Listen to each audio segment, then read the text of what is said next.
Hey guys good morning আমি Tithi and welcome back to my channel. তো guys আজকের ব্লগটা একদম সুপার ডুপার এক্সাইটেড হতে চলেছে, কারণ আমি আজকে যাব আলিপুর জেল মিউজিয়ামে।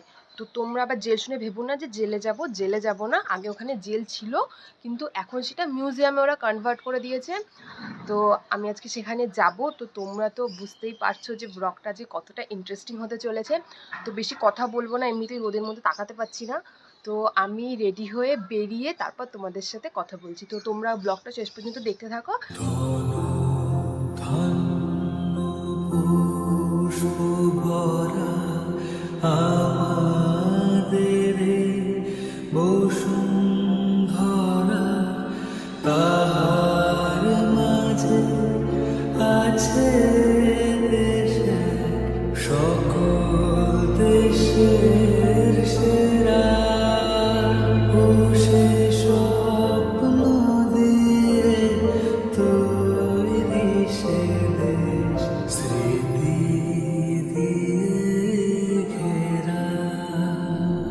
তো গাইজ আমরা এখন মিউজিয়ামের মধ্যে চলে এসেছি, আর ঢোকার সাথে সাথে এখানে মূর্তি আছে কিছু, এখানে দেখতে পাচ্ছ এরকম সৈনিকদের মূর্তি আছে।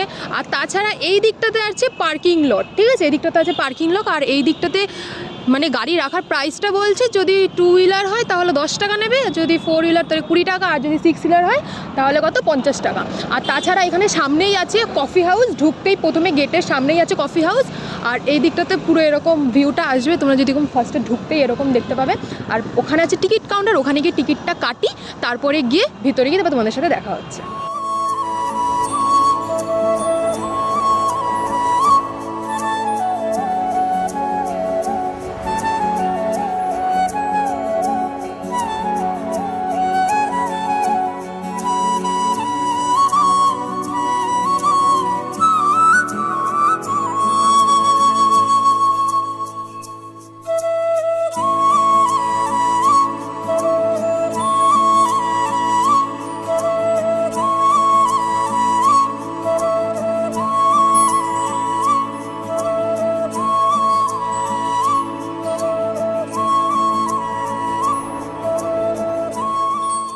তো ফাইনালি আমি এখন মিউজিয়ামের মধ্যে চলে এসেছি। আর ঢোকার সাথে সাথে তোমরা দেখতেই পাচ্ছ পুরো দৃশ্যটা পুরো এরকম হবে। আর এই সাইডটা তো পুরো বাগান আছে। আর এখানে ঢোকার সাথে সাথেই তো ব্যাগ পুরো চেকিং করে নেবে, ব্যাগের মধ্যে যদি কোনো এক্সট্রা কোনো জিনিস থাকে বা যদি কোনো খাবার থাকে তো ওখানে সেসব কিছু অ্যালাউ করবে না। তো তাছাড়া আর সব কিছু এখানে ফ্রি আছে। তো চলো ওখানে ভিতরে গিয়ে তারপর তোমাদেরকে দেখাচ্ছি। তো গাইস প্রথমে ঢুকতে এখানে এত বড় একটা ম্যাপ আছে, ম্যাপের মধ্যে কার ঘর কোথায় ছিল, কার কক্ষ কোথায় ছিল, সব জায়গাটা তোমরা এখানে ডিটেলস পুরো পেয়ে যাবে। আর আজকে এখানে একটা জিনিসে মানে 6টা থেকে 7টা অবধি হয় একটা লাইট শো, সেটা তো আজকে আমি তো তোমাদেরকে দেখাতে পারবো না, কিন্তু অতক্ষণ আমি থাকতেও পারবো না। তো নেক্সট টাইম যখন আসবো তখন ওই লাইট শোটা তোমাদেরকে পুরোটা দেখানোর চেষ্টা করব, ঠিক আছে? তাহলে চলো, ম্যাপ আছে এখানে, ম্যাপটা দেখে যাওয়া যাক ওদিকে। আমরা যেখানে যাচ্ছি সেখানে নেতাজি সুভাষচন্দ্র বোস, ডক্টর বিধানচন্দ্র রায়, চিত্তরঞ্জন দাস এবং যতীন্দ্রমোহন সেনগুপ্তকে বন্দি করে রাখা হয়েছিল। তো এটা হচ্ছে সেই কারাকক্ষ যেখানে ডক্টর বিধানচন্দ্র রায় 5ই সেপ্টেম্বর 1930 থেকে 16ই জানুয়ারি 1931 পর্যন্ত এই কারাকক্ষে ছিলেন। তো দেখো এখানে ওনার মূর্তিও আছে ভিতরে।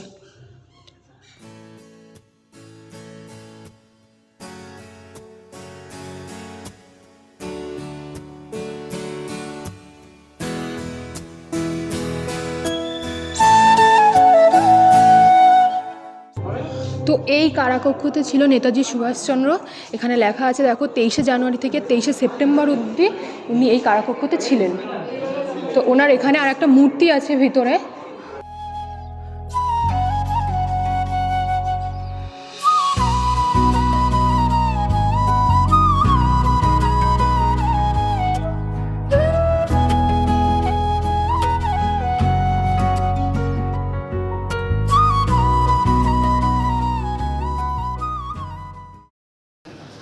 इनकलाब जिंदाबाद, आजाद हिंद जिंदाबाद।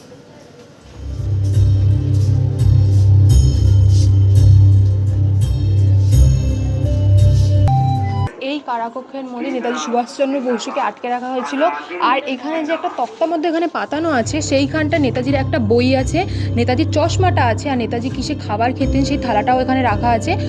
তো গাইজ এটা হচ্ছে দেশবন্ধু চিত্তরঞ্জন দাসের সেই কারাকক্ষ, যেখানে ওনাকে 14ই ফেব্রুয়ারি থেকে 9ই আগস্ট অবধি ওনাকে এখানে বন্দি করে রাখা হয়েছিল। তো এই ভিতরটায় বাট ওনার এখানে মূর্তিটা নেই, তাছাড়া এই গেটটা এখানে খোলাই আছে, এর জন্য ভেতরে ঢোকা যাচ্ছে। আর এখানে সব ওনার যে ফটো অ্যালবাম যেগুলো ছিল সব এখানে টানিয়ে টানিয়ে রাখা হয়েছে। তো এই যে চিত্তরঞ্জন দাসের মূর্তিটা বাইরে রাখা আছে, দেখতে পেয়েছো এখানে বাইরে বের করে রেখেছে, খুব সুন্দর লাগছে মূর্তিটা দেখতে।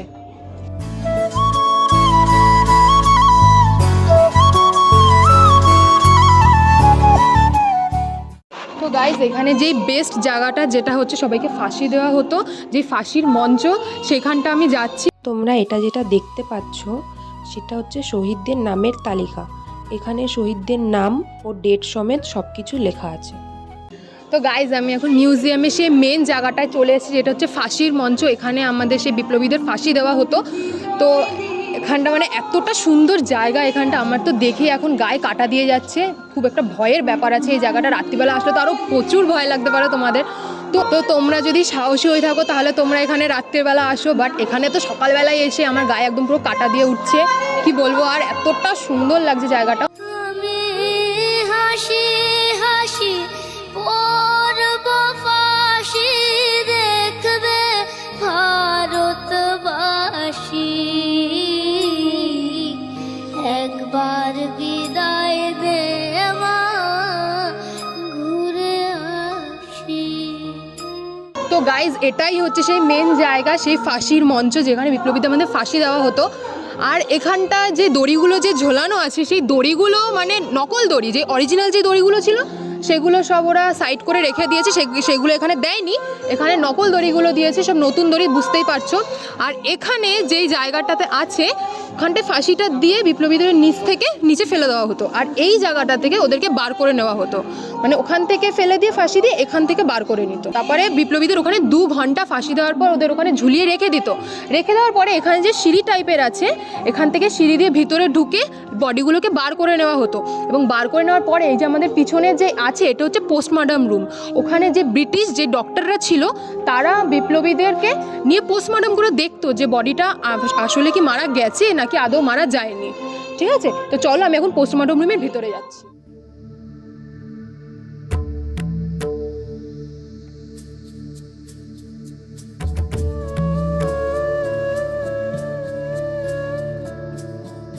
তো গাইজ এটাই হচ্ছে সেই বেড যেখানে সেই বিপ্লবীদের পোস্টমর্টম করা হতো।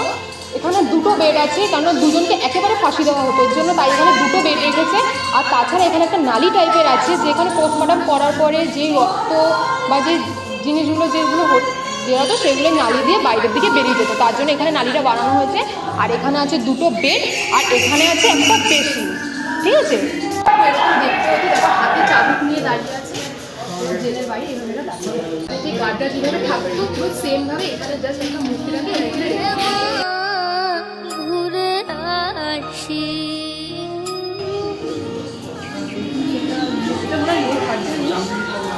লোহার এখানে রেখে দিয়েছে, পুরো দড়ি টাইপের যে ফাঁসি দেওয়ার আগের টাইমটাতে এইভাবে যে থাকতো।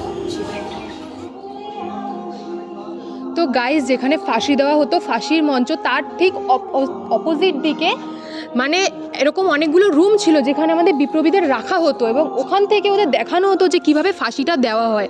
ওখানে রেখে ওদেরকে একটা ভয় দেখানো হতো যে নেক্সট ওদেরকে এইভাবেই ফাঁসি দেওয়া হবে। তার জন্য এখানে তো আমাদেরকে দেখানোর জন্য মূর্তি টাইপের রেখেছে, বাট অরিজিনালি বিপ্লবীরা কিন্তু এইভাবেই থাকতো ওই রুমগুলোতে। তাহলে দেখো ওখানে অনেক রুম আছে, রুমের মধ্যে বিপ্লবীদের ওইভাবে রাখা হতো। তো গাইজ এটা হচ্ছে একটা কারাগার, এবং এই কারাগারে এটা একটা কোনো কিছু, এটা পুরো বানানো না, এটা পুরোটাই অরিজিনাল। আগে যেরকম ছিল সেটা এখনও পুরো সেম আছে। আর এখানে এরকম একটা খাট টাইপে বানানো হয়েছে, আর ওখানে একটা বানানো হয়েছে, বিকজ একটা জেলে মাত্র 2জনকেই রাখা হতো একটা কারাগারে, তার থেকে বেশি রাখা হতো না। তাছাড়া একটা লাইট থাকতো। আর এই জানলাগুলো যেরকম আছে, আগেও কিন্তু জানলাগুলো সেমই ছিল, কোনো পরিবর্তন হয়নি এই জানলার। আর এই কারাগারটাও পুরো সেমই আছে। তো গাইজ এটা হচ্ছে আর একটা কারাগার। এই কারাগারে মাত্র 1জনকেই রাখা হতো, দেখতেই পাচ্ছ এখানে মাত্র একটাই বেড টাইপের আছে, তার মানে এখানে 1জনকেই রাখা হতো। আর তাছাড়া এখানে লাইট আর জানলা ছাড়া আর কিছুই নেই। আরেকটা জিনিস আছে এইখানটা, আমার মনে হচ্ছে এখানটা হয়তো কোনো টয়লেট করা হতো, জানি না কীরকম শাস্তি দিত আগেকার দিনের বিপ্লবীদের, হয়তো একটা কারাগারের মধ্যেই টয়লেট, বাথরুম, শোয়ার ঘর সব একটার মধ্যেই ছিল। তো কি বলবো, এখানটা আছে, তাছাড়া এখানে এই একটা মাত্র কারাগার। এইটাও কিন্তু কোনো বানানো জিনিস না, আগেকার দিনে এটা যেরকম ছিল এখনকার দিনেও এটা সেরকমই আছে, পুরো সেম টু সেমই আছে।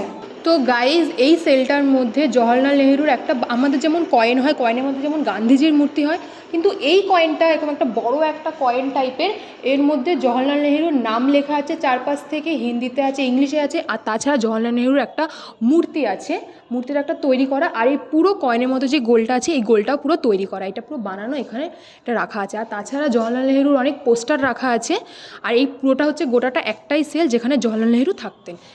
তো গাইজ, এটা হচ্ছে সেই জওহরলাল নেহেরুর কক্ষ যেখানে ওনাকে আটকে রাখা হয়েছিল। এখানে দেখতেই পাচ্ছ 17ই ফেব্রুয়ারি থেকে 7ই মে অবধি ওনাকে আটকে রাখা হয়েছিল, প্রায় 80 দিনের মতো উনি এখানে ছিলেন। আর যখন ইন্দিরা গান্ধী ওনার সাথে দেখা করতে আসতো, মাসে মাত্র 2 দিন, মাত্র 20 মিনিটের জন্য ওনাকে বাইরে বার করা হতো। তারপরে ইন্দিরা গান্ধী আবার চলে গেলে ওনাকে আবার এই কক্ষে আটকে রাখা হতো। তো গাইজ, আমি আগেই বলেছিলাম ওই দিকটাতে ছিল জওহরলাল নেহেরুর কক্ষ যেখানে ওনাকে আটকে রাখা হয়েছিল, আর জওহরলাল নেহেরুকে মাসে মাত্র 2 দিন ইন্দিরা গান্ধীর সাথে দেখা করতে দেওয়া হতো। আর ইন্দিরা গান্ধী এই যে এইখানে একটা বসার জায়গা আছে, এই জায়গাটাতে এসে জওহরলাল নেহেরুর সাথে দেখা করতে পারতেন।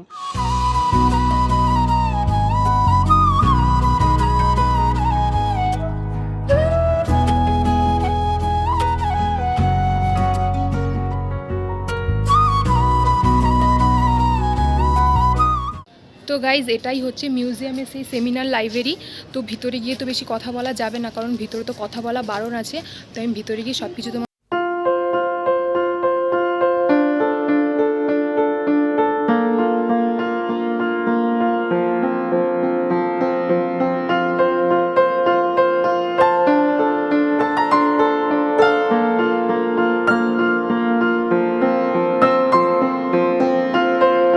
মধ্যে এখানে ছোট করে একটা সেলফি জোন করা হয়েছে, যেখানে এসে সবাই ছবি তুলতে পারবে, ভিডিও করতে পারবে, এরকম বলা হয়েছে। বাট কথা বলা এখানে একটু অ্যালাউ নেই, ঠিক আছে? তাই জন্য আমি এখানে আস্তে আস্তে কথা বলছি। তো এই দেখো, এখানটা একটা পতাকা টানানো আছে, আর এখানে বিপ্লবীদের সময়কালে যে যুদ্ধের চিত্রগুলো এখানে দেওয়া আছে।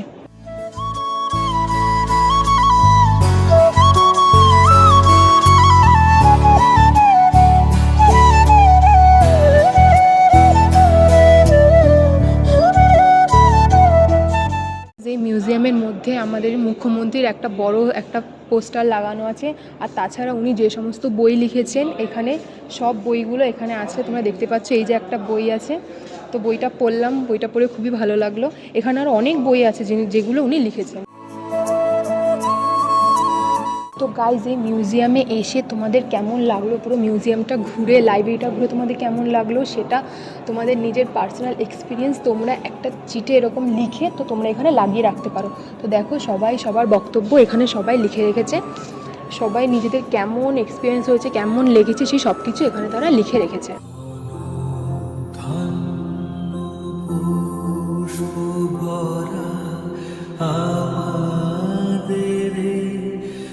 বসুন্ধরা তাহার মাঝে আছে দেশে সকল দেশের সেরা।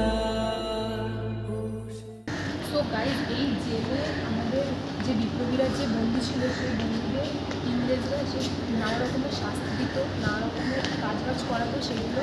তো এখানে সেই সমস্ত জিনিসগুলো এখানে ওরা করছে, এখানে অনেক কলের যে কাজগুলো হয় সেগুলো ওরা করছে। আর এখানে অনেক রকমের মেশিন রাখা আছে, এই মেশিনগুলোতে মানে বিপ্লবীরা ছিল তারা কী করতো, এখানে কাজ করতো এই মেশিনগুলোর সাহায্যে। তো গাইজ, এই জেলের মধ্যে তোমাদের যেমন আগেই বললাম যে আমাদের বিপ্লবীদের দিয়ে এই যে তাঁতকলে যে কাজ করানো হতো, সেখানে এটা পুরো মূর্তির সাহায্যে পুরোটা ফুটিয়ে তুলেছে যে কী করে দিয়ে কাজ করানো হতো। আর তাছাড়া ওদের ওই যে পাশে একটা মাটির পাত্র রাখা আছে, যেখানে ওখানে জলের ব্যবস্থা ছিল, এখানে কাজ করতো, ওখানে জলের ব্যবস্থা ছিল। আর এখানে আর একটা মেশিন টাইপের আছে, অনেক সুতো দিয়ে এরকম করা আছে মেশিন টাইপের, ওখানে গিয়ে তাঁতকলের কাজটা হতো। তো গাইজ, এই জেলে যে বিপ্লবীরা যে আসামি হিসাবে যে বন্দি ছিল, তাদের তাঁতকলে যে কাজটা করানো হতো, সেটা এখানে নানা রকমের যন্ত্র আছে যেগুলো দিয়ে তারা তাঁতকলে কাজ করতো। এগুলো সব কিন্তু পুরোনো দিনেরই যন্ত্র, আগেকার দিনে মানে আসামিরা যেই যন্ত্রগুলো দিয়ে কাজ করতো এখানে সেগুলোই রাখা আছে। তো গাইস বিপ্লবীদের এরকমভাবে তাঁতকলের সাহায্যে এইভাবে তোমরা দেখতেই পাচ্ছ যে এখানে সুতো দিয়ে এরকম কাপড় দিকে এদের এইভাবে কাজ করানো হতো বিপ্লবীদের। আর এরকম একটা মেশিন থাকতো, এরকম চৌকো একটা মেশিন থাকতো, আর এখানে এরকম বক্স টাইপের সবাই এখানে বসে এইভাবে কাজ করতো। তো সেটা এবার মূর্তির সাহায্যে এটা তোমাদের দেখানো হয়েছে। তো গাইজ এখানে তোমরা দেখতে পাচ্ছ যে অনেক পাথর দিয়ে বা ইট দিয়ে এরকম বড় সাইজের উনুন তৈরি করা হতো, এই উনুনের ভিতরে রান্না করা হতো। এটা হচ্ছে এক ধরনের উনুন।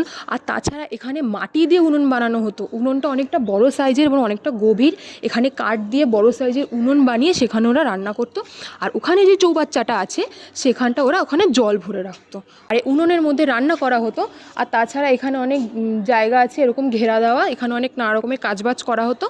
তো এই জেলে যে বিপ্লবীরা থাকতো তারা এই বাইরে তো বেরোতে পারতো না জেলে, তাছাড়া যা করতে ভিতরের মধ্যে রান্না খাওয়া বাথরুম সব কিছু এই ভিতরেই তাদের করা হতো।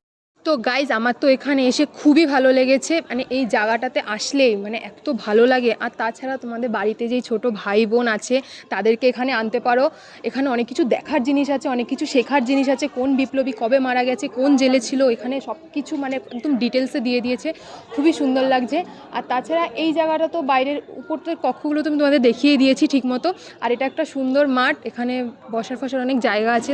তো গাইজ এই মিউজিয়ামটা তো অনেকটাই বড়। আর তাছাড়া আমি আজকে যতটা সম্ভব চেষ্টা করেছি তোমাদের সব কিছু দেখানোর, আই থিঙ্ক আমি সব কিছু তোমাদের দেখাতে পেরেছি। আর এখন আমি যাব, পিছনে দেখতে পাচ্ছ একটা অনেক বড় টাইপের একটা ক্যাফে আছে, ওই ক্যাফেতে আমি এখন যাব, গিয়ে কিছু খাবো, কারণ এখন প্রচুর খিদে পেয়ে গেছে। আর ওখানে গিয়ে যদি আমি পারি তো ভিডিও করার চেষ্টা করব। আর এমনি তো ফোনে অত চার্জ নেই ভিডিও করার মতো, তো ওখানে যাই, গিয়ে কিছু খেয়ে তারপরে বাড়ির দিকে যাই, অনেক দেরি হয়ে গেছে, এমনি তো এখন বাড়ি যেতে হবে।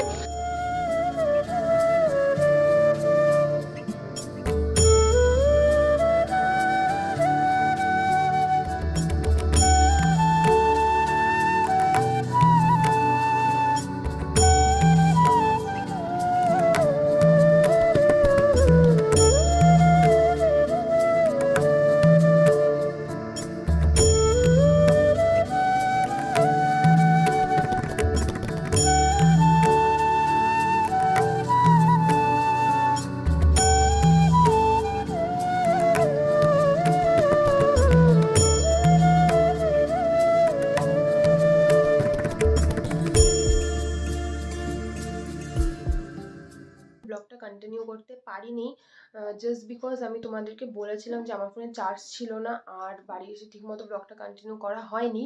তো গাইস তোমাদেরকে আর কি বলবো, নিজের এক্সপিরিয়েন্স থেকে এটা আমি বলছি, নিজের পার্সোনাল এক্সপিরিয়েন্স থেকে, যে ওখানে যখন আমি এক একটা করে কারাগারে যখন ঢুকছিলাম তোমাদেরকে আমি দেখিয়েছি যে আমি এক একটা করে মানে ওদের যাদের পার্সোনাল এক একটা করে কারাগার ছিল, তো আমি যখন সেখানে ঢুকছিলাম কোনো কারাগারে লাইট ছিল আবার কোনো কারাগারে ছিল না, তো মানে প্রচুর অন্ধকার ছিল ভিতরটায়। এবার আমি ওখানে যখন ঢুকেছি সাইডে চলছিল ব্যাকগ্রাউন্ড মিউজিক, তো মিউজিক নাকি ওটা আমার মনের ভুল আমি বুঝতে পারলাম না, হঠাৎ করে কেমন একটা আওয়াজ পেয়েছিলাম, এবার সেই আওয়াজটা শুনে মানে প্রচুর ভয় পেয়েছি।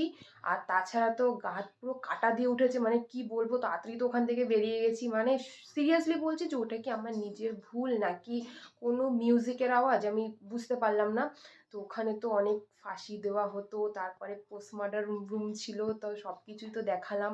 ওখানে কিছু থাকতেও পারে ভূত ভূত বলে, বা ভূত বলাটা ঠিক না, বাট কি বলবো ভয়ানক জায়গা। তো আমি দিনের বেলা গিয়েই আমার এই অবস্থা, তো তোমরা যদি রাত্রিবেলা যেতে চাও তো যাবে, তো আমার আর কিছু বলার নেই তোমাদের, তোমরা তো খুব সাহসী, তো তোমরা যেতে পারো রাত্রিবেলা। গাইজ এই আলিপুর জেলে লাস্ট ফাঁসি দেওয়া হয়েছিল ধনঞ্জয় চ্যাটার্জিকে 2004 সালে 14ই আগস্ট ওনাকে লাস্ট ফাঁসি দেওয়া হয়েছিল। আর একটা কথা বলছি, তোমরা যেই দিনই যাও না কেন বাট সোমবারটা যাবে না, সোমবারটা কোনো ছুটির দিন হোক কি কোনো অকেশন হোক কি কোনো কিছুতে যাবে না, কারণ সোমবারটা গেলেই পুরো লস, সোমবারটা পুরোটাই বন্ধ থাকে সারা দিন।